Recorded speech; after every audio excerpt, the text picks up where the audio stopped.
This is GARIS Essays, that is 2 3-page opinion pieces on topics such as species dominance, the global state, politics, femtotech, religion, society and education, written by and read aloud by Prof. Dr. Hugo de Garis. This is essay number 14, part 2, entitled The Intellect War. Should massively intelligent machines replace human beings as the dominant species in the next few decades? By Prof. Dr. Hugo de Garis. Email profhugodegaris@yahoo.com. Website profhugodegaris.wordpress.com. Continuing straight on. Another approach to avoiding an intellect war is to have all human beings become cyborgs. If this could be done lockstep, so that everyone advances at the same rate simultaneously, for example with everyone adding the same intellectual components to their heads at the same time, then the argument of the cyborg is that an intellect war could be avoided because there would be no Terrans nor Cosmists left to fight it. It would be valid, but it's an entirely unrealistic precondition. In reality, there would be cyborgian divergence. I'm just making it a bit larger.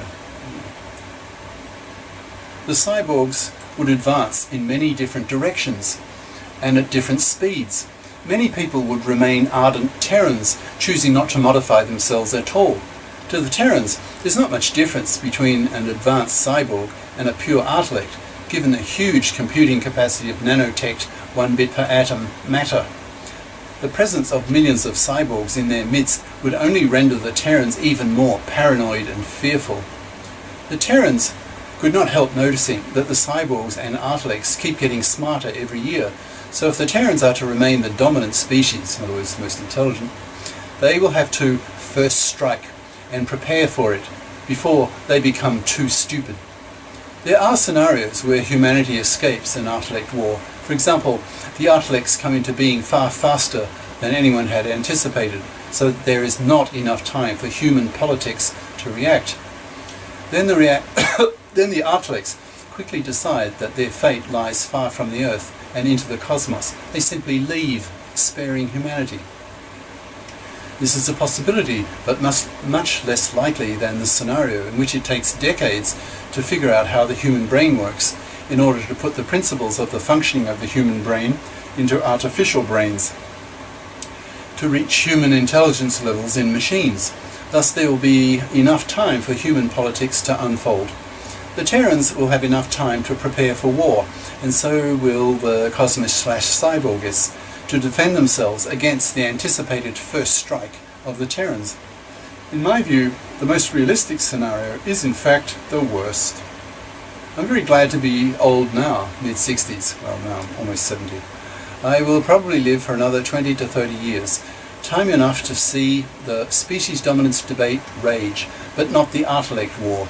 I will be lucky enough to live between the two major wars, World War II and the intellect war. I will die peacefully in my bed, but the young generation will not.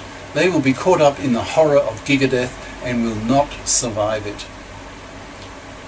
And a bit of bio. Prof. Dr. Hugo de Garis was formerly director of the Artificial Brain Lab in the School of Information Science and Technology at Xiamen University, Xiamen, Fujian Province, China, where he was directing the building of China's first artificial brain.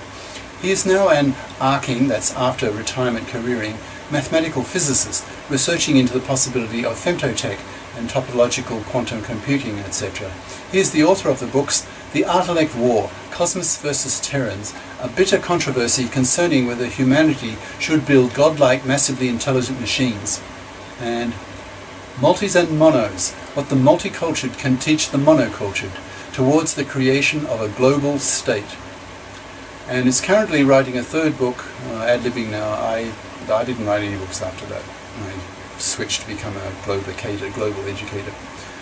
And is currently writing a third book, Artificial Brains, an Evolved Neural Net Approach. He has lived in 7 countries: Australia, England, Holland, Belgium, Japan, America, China. He travels the world giving invited talks on species dominance debate and writes essays on this and other topics. See his website, profhugodigaris.wordpress.com. Cheers. Prof. Dr. Hugo de Garis. Email profhugodigaris@yahoo.com. Website profhugodigaris.wordpress.com. YouTube channel name Hugo de Garis.